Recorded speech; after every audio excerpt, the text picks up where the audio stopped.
a nombre del Instituto Global de Estudios en Ciencias Sociales, del IGlobal, agradecer a todo ese equipo que trabaja la cuestión de la complejidad, dirigido por el profesor Sotolongo.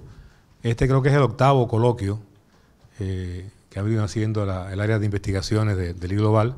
Han sido todos muy exitosos, este va a ser igual de exitoso. Decirles que nos acompañen siempre en este esfuerzo y que en esta ocasión podamos participar de este debate, de este tema tan relevante, cada vez más relevante. Anoche hubo un evento con Penkian San sobre su libro sobre complejidad en otro sitio.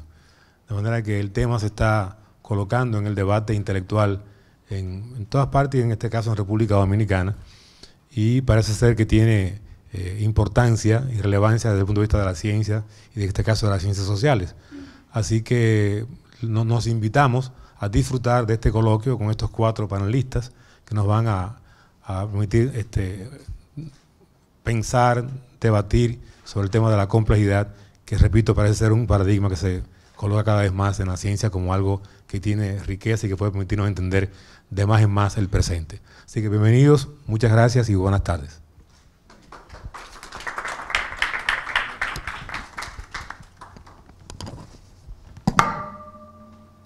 Bueno, ¿ustedes me escuchan? ¿Me escuchan? ¿Me van a permitir hablar desde aquí sentado? Bueno, ante todo, gracias, don Marco, por sus palabras de bienvenida, y gracias a ustedes por compartir esta tarde-noche con nosotros. ¿Se escucha? Sí. Como ustedes deben saber, vamos a, en este coloquio, compartir con ustedes algunas reflexiones acerca de lo que, por llamarlos de alguna manera, se han denominado saberes emergentes, entre los que está, como decía don Marco, el pensamiento y ciencia de la complejidad. También la bioética global y profunda, el ambientalismo socioecosistémico, la transdisciplinariedad proyectada hacia la educación, que son los temas que hemos escogido para este coloquio. Hay otros saberes emergentes, el posmodernismo, el transmodernismo, el postdesarrollo, estudios transculturales, la epistemología de segundo orden o de la reflexividad, algunos de los desarrollos recientes de los estudios Ciencia, Tecnología y Sociedad, estudios CTS, pero no se pueden abarcar todos. Entonces hemos escogido estos 4, del ambientalismo socioecosistémico, la bioética, el pensamiento y ciencia de la complejidad y la transdisciplinariedad de la educación, para compartir con ustedes algunas reflexiones al respecto hoy en día. ¿Por qué han emergido ahora y no antes, o lo están haciendo ahora y no después, estos saberes? Bueno, porque yo creo que para todo el que tenga ojos para ver, es bastante evidente que no estamos en una época de cambio, porque además todas las épocas son épocas de cambio. ¿Qué época no es época de cambio? Sino estamos en un cambio de época, que no siempre ocurre. Creo que si comparamos cómo se vivía en los años 60, que no hace tanto, con cómo estamos viviendo hoy en día, yo creo que es bastante evidente que estamos en ese cambio de época. En los últimos días hemos tenido, ante nuestros asombrados ojos, algunas manifestaciones de lo que yo digo a veces. Los que están aquí me habrán oído decirlo más de una vez, de que un mundo mejor es posible, pero un mundo peor también es posible. En estos últimos días ha habido algunos síntomas de ese posible mundo peor. ¿Cuál de ellos se plasmará? Nadie lo sabe. Depende de lo que propiciemos día a día, hora a hora, mes a mes, año a año, con lo que hacemos y con lo que dejamos de hacer. Y con lo que hacen otros que quieren otro mundo diferente, y con lo que le dejamos hacer o no le dejamos hacer. No queda otra. Siempre ha sido así, es así y siempre será así. Por lo menos es mi manera de pensar. Y en esos cambios de época, muchas cosas cambian. Y entre ellos cambia el saber, cualitativamente. Y cambian en una época, en un periodo histórico relativamente breve. Por eso hablamos de revolución, porque algo que cambia cualitativamente en un tiempo breve, y las épocas se miden por siglos, por medio siglo. O sea, 30 años en una época no es nada. Y desde hace 30, 40 años el saber está cambiando cualitativamente. Por eso tenemos derecho a hablar de una revolución en el saber. Y uno de los ámbitos que está cambiando en el saber es ese ámbito casi nunca reconocido de las bases del saber. Generalmente se reconoce el ámbito teórico, el ámbito empírico, pero hay otro ámbito del saber, el de las bases del saber, que tiene una gran importancia, porque es precisamente en ese ámbito donde articula mejor o peor en cada época, el saber más general, el saber filosófico, con el resto de los saberes, incluido el saber científico, la ciencia. Y cuando cambia cualitativamente ese ámbito de las bases del saber, no puede no cambiar cualitativamente también esa articulación entre filosofía y el resto de los saberes. Y eso siempre tiene un gran impacto en la cultura de la época. Y eso está ocurriendo hoy en día. Entonces, ¿qué son esas bases del saber? Son cosas que por lo general confundimos con el ámbito teórico, y ahora yo las voy a mencionar, por lo menos 4 componentes de ellas que ustedes conocen perfectamente, pero que como ámbito generalmente no queda distinguido. Son los ideales más generales por los que se orienta el saber de una época o de otra, las normas, conceptos y valores por los que se guía ese saber, el cuadro del mundo que pretende construir y el estilo de pensamiento que pone en juego. Esas 4 cosas que ustedes conocen, pero que generalmente se mezclan indebidamente con el ámbito teórico, forman las bases del saber, el ámbito de las bases del saber. Y esos 4 componentes no permanecen igual de época en época y están mutando cualitativamente hoy en día. Se está poniendo en juego otro cuadro del mundo, otro estilo de pensamiento. La ciencia y el saber se van orientando hacia ideales diferentes y se van guiando por normas, conceptos y valores diferentes. Por lo tanto, la articulación entre la filosofía y el resto de los saberes también está cambiando. Todo eso no es casual, dimana de algo que también es importante, y es que en la contemporaneidad está como cerrándose el bucle entre lo real, lo simbólico y lo imaginal. Siempre lo simbólico, la manera en que conceptualizamos, en que simbolizamos las cosas, un símbolo es algo que está en lugar de otra cosa. El lenguaje es simbólico porque las palabras están en lugar de las cosas del mundo real. En fin, nuestra capacidad de conceptualizar es parte de la capacidad simbólica del ser humano. Siempre nos han servido lo simbólico y lo imaginal para interpretar, aprehender con H intermedia el mundo de lo real. Y eso sigue siendo así, pero desde hace un tiempito para acá, lo simbólico y lo imaginal, además de eso, nos están permitiendo crear lo real, crear mundo, crear vida, crear capacidades intelectuales nuevas y crear nuevas vivencias emocionales. En los laboratorios creamos partículas fundamentales que no existen en la naturaleza, con tiempos de vida que no existen en la naturaleza, la manipulación génica. En los laboratorios creamos sustancias químicas que no existen en la naturaleza, la clonación con fines terapéuticos, la ovejita Dolly que todos conocemos. O sea, son capacidades que no existían antes, de crear mundo, de crear vida, de crear capacidades intelectuales. La Internet permite capacidades de conocimiento que no teníamos antes, aunque sea por la cantidad de información que pone a disposición nuestra. Y vivencias emocionales como por ejemplo las que sentimos cuando vemos una realidad virtual, con lentes, un casco de realidad virtual. Y todo eso hace que son fenómenos que no existirían sin los seres humanos. Si consideramos que lo que existe sin nosotros son los fenómenos de primer orden, estos son fenómenos de segundo orden. Y ese cierre del bucle entre lo real, lo imaginario y lo simbólico está permitiendo nuevos fenómenos de segundo orden, y muchos de ellos tienen problemas de segundo orden, o sea, problemas no solucionados, de índole ética incluso, que como no pueden existir, no existían sin nosotros, llamamos también problemas de segundo orden, igual que los fenómenos nuevos que existen dada nuestra capacidad de crear mundo, vida, capacidades intelectuales y vivencias emocionales, le llamamos fenómenos de segundo orden. Es por eso que están emergiendo estos saberes, porque esos problemas no resueltos de segundo orden y esos fenómenos no aprehendidos con H intermedia de segundo orden no se van a poder resolver y no se van a poder aprehender a la manera tradicional en que resolvíamos algunos de esos problemas de primer orden y que aprehendíamos los problemas de primer orden. ¿Por qué?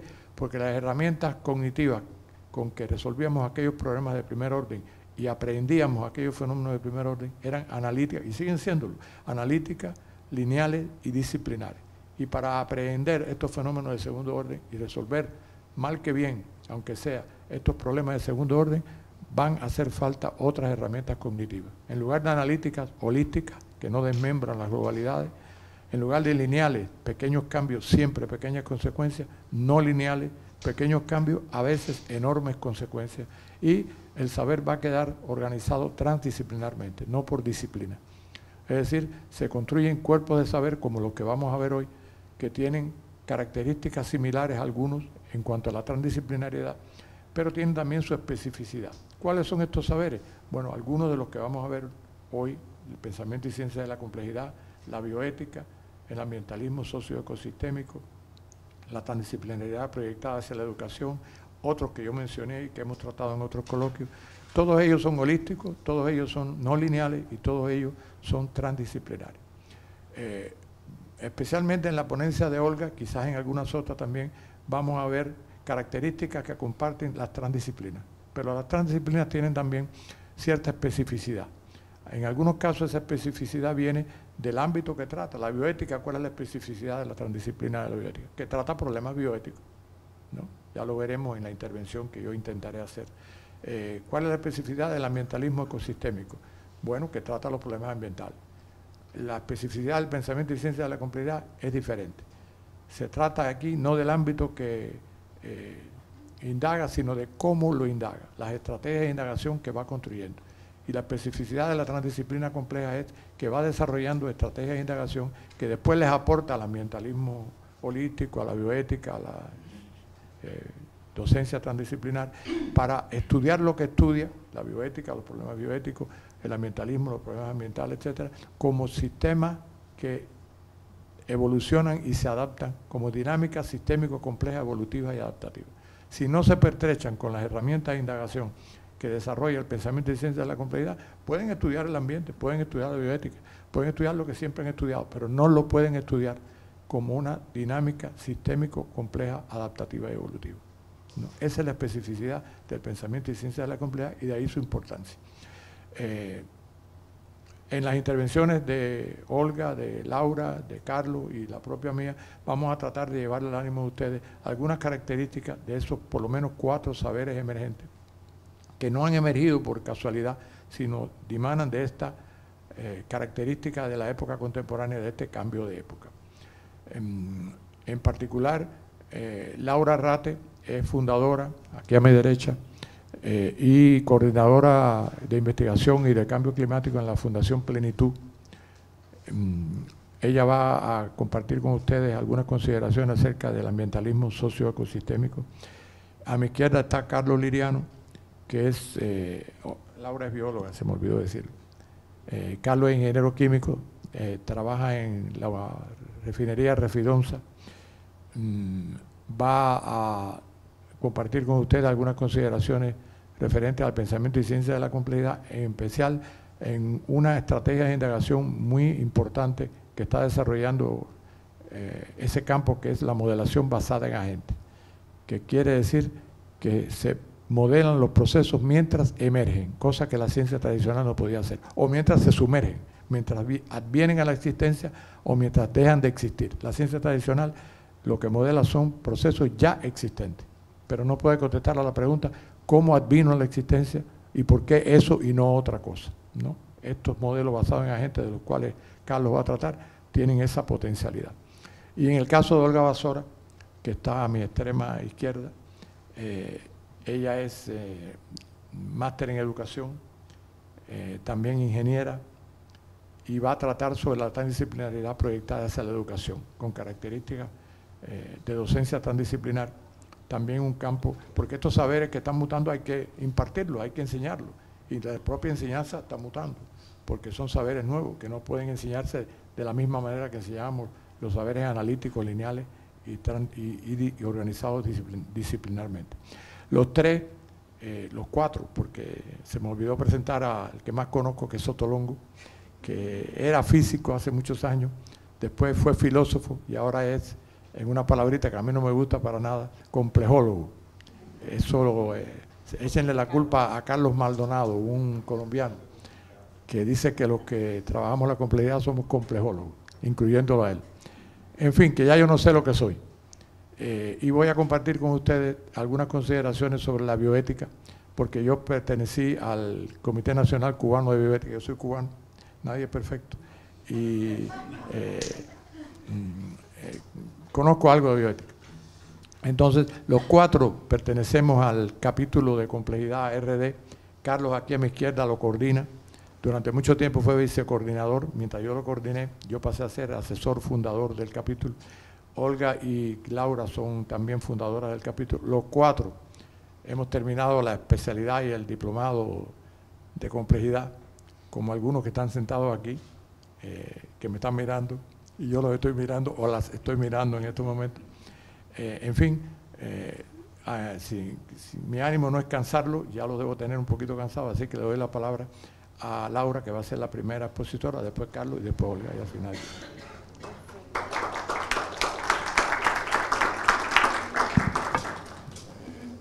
Como dijo el profesor Sotolongo, acerca de dos ideas, básicamente dos ideas centrales. Uno es el ambientalismo holístico socioecosistémico y cómo no se pueden separar los sistemas naturales y sociales, cómo forman parte del mismo sistema, gran sistema. Y también sobre lo que se ha venido a llamar ese cambio epocal del que hablaba el profesor, que algunos autores le han llamado el antropoceno. Bueno, ese cambio epocal, el antropoceno. La Tierra ha experimentado muchos periodos de cambios ambientales significativos. Sin embargo, en los últimos 12.000 años, el Holoceno se ha mantenido relativamente estable.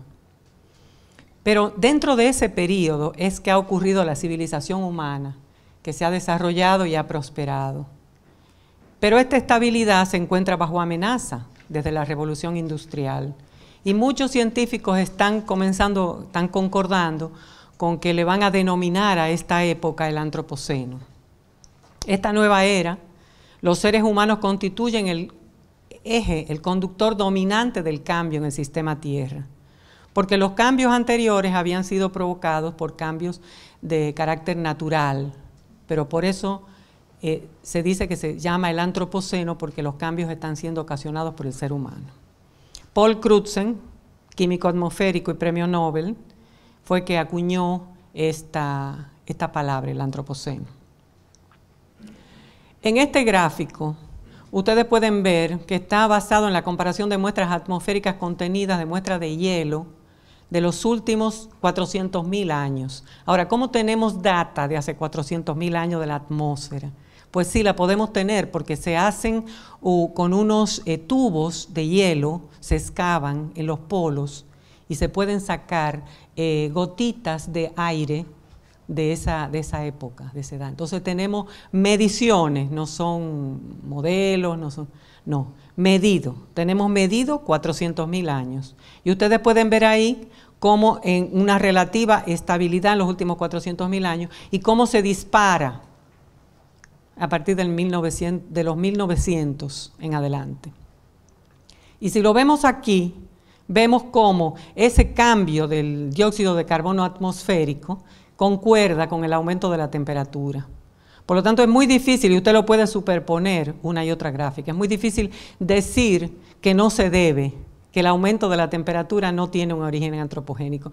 Realmente hay muy pocos autores que pueden realmente pensar si estas gráficas se pueden superponer una arriba de otra y realmente se ha disparado la temperatura en el mismo momento que se dispara el dióxido de carbono, en el mismo momento que empezamos a quemar combustibles fósiles en la atmósfera. O sea, es muy difícil no concordar con que el cambio climático tiene un origen antropogénico.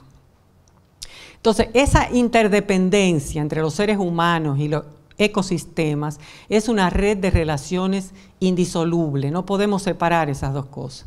El advenimiento del capitalismo con la modernidad, con su impulso individual y su necesidad de desarrollar incesantemente los medios técnicos y su imbricación en los procesos tecnológicos, produjo enormes cambios a nivel de desarrollo de la ciencia y el grado de aplicación tecnológica, convirtiéndolo en el primordial para la productividad del trabajo durante los siglos XIX y XX. Pero ese incesante desarrollo, si bien tuvo enormes avances para la ciencia, la tecnología y en general para el bienestar humano, lo hizo a costa del equilibrio que es la base que sustenta el planeta Tierra.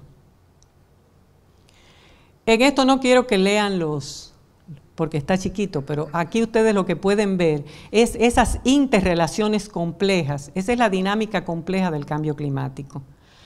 Abajo, en color naranja, vemos la quema de combustibles fósiles debido al transporte, el calor, la agricultura, la industria, urbanización, cambio de uso de la tierra. Todo eso ha provocado emisiones de gases de efecto invernadero, que no solamente se mide como CO2, o sea, realmente es CO2 equivalente, pero hay gases que son mucho más contaminantes que el CO2, como el nitrógeno o el óxido nitroso o el metano. Todo esto tiene efectos sobre los ecosistemas. Se están derritiendo los polos, eso se puede medido, no es algo a futuro, ya está ocurriendo.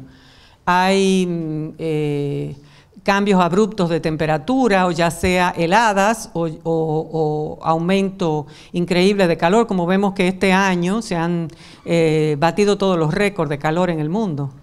Pero eso a veces viene también una helada, o sea, son cambios abruptos de clima, no quiere decir que todo va a ser calor, también vienen esas heladas.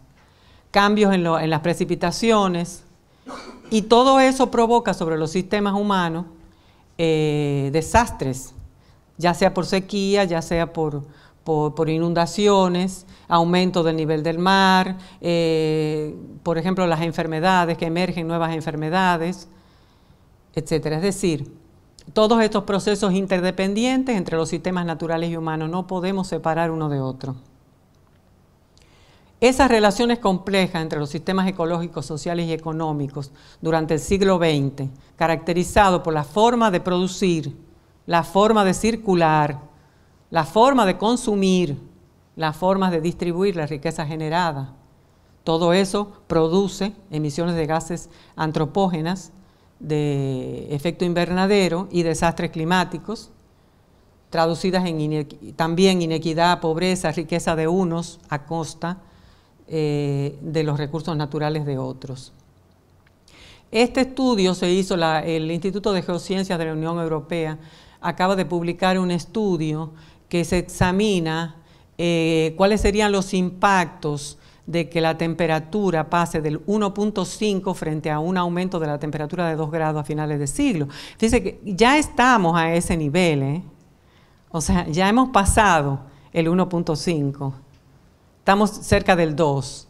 O sea que yo diría que esto es casi imposible de revertir. Esto casi es como la muerte anunciada, que dicen esto es algo que va a ocurrir. Es decir, olas de calor durarán 1/3 más, tormentas serán 1/3 más intensas, el aumento del nivel del mar será más alto y el porcentaje de arrecifes de coral en riesgo de degradación severa también mucho mayor, porque es muy difícil que dejáramos de emitir en este momento en todo el planeta, a pesar de que estamos haciendo esfuerzos a nivel internacional para eso, como planeta, ¿verdad?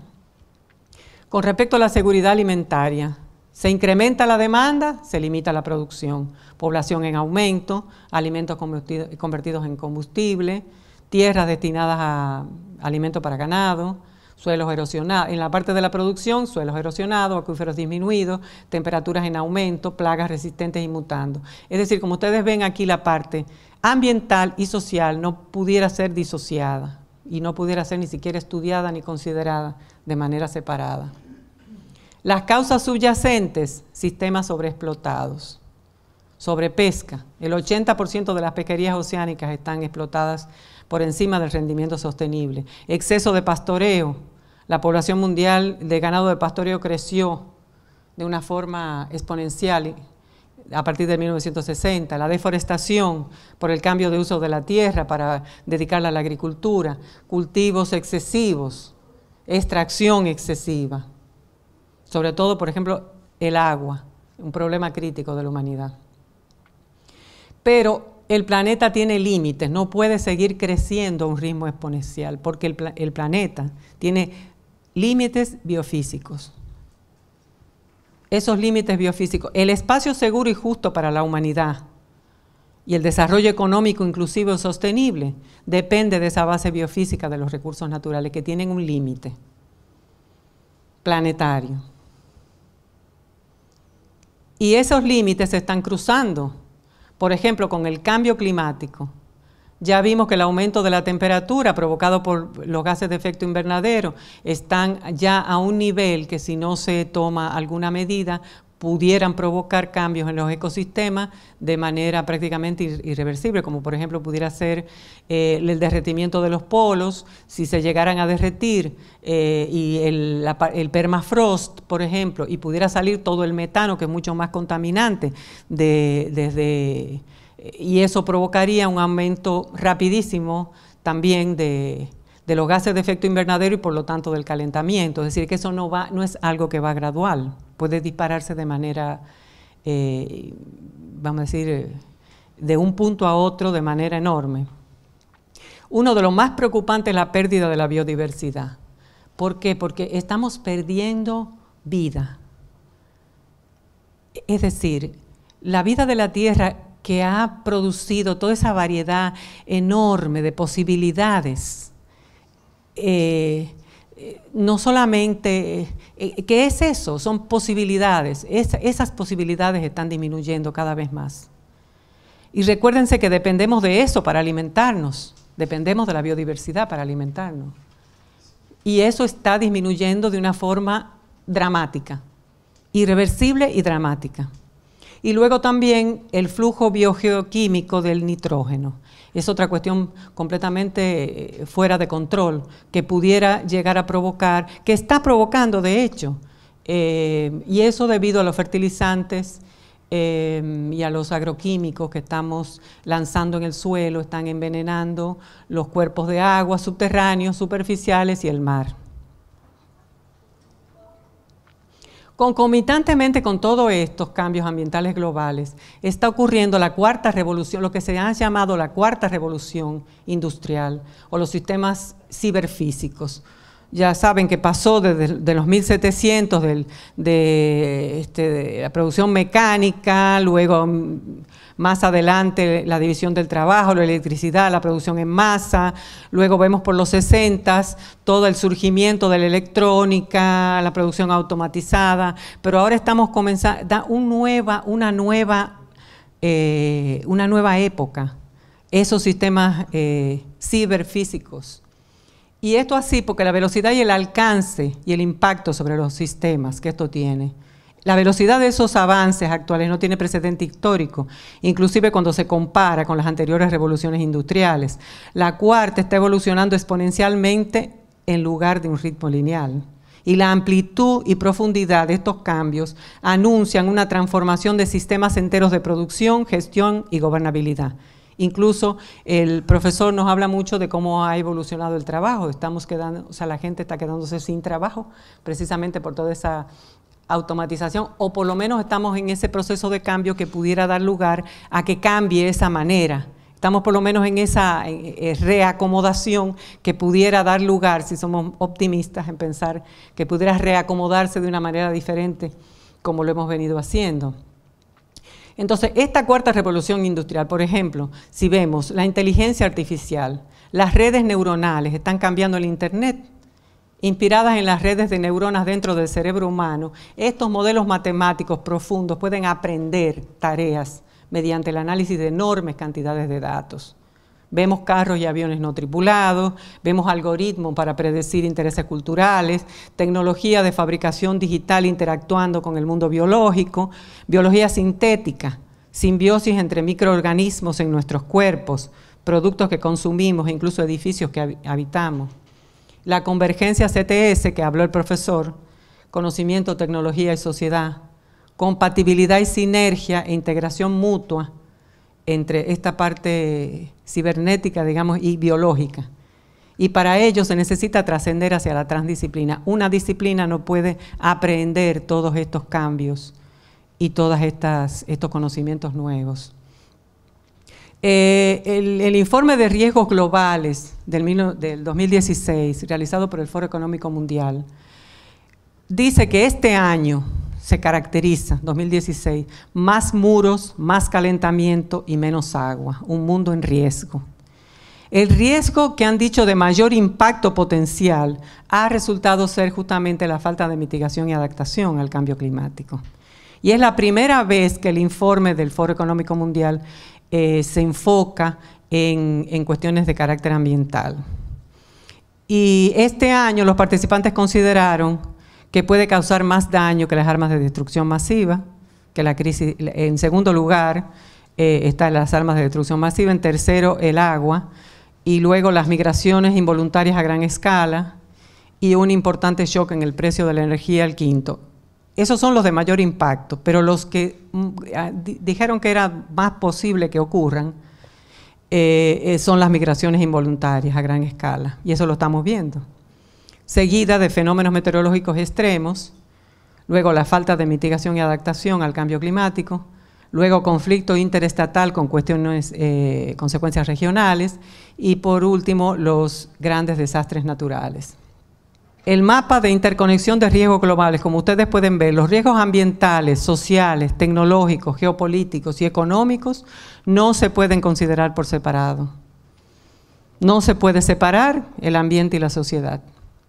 Se requiere una mirada holística, transdisciplinar, que es una etapa superior a la multidisciplina y a la interdisciplina, un cambio en las construcciones mentales y en su representación en el pensamiento y la práctica, cooperación entre diferentes sistemas de pensamiento, toda interpretación de la realidad misma no queda simplificada y sujeta a una sola perspectiva, y herramientas conceptuales desde el pensamiento y ciencias de la complejidad que permitan aprender estas dinámicas complejas.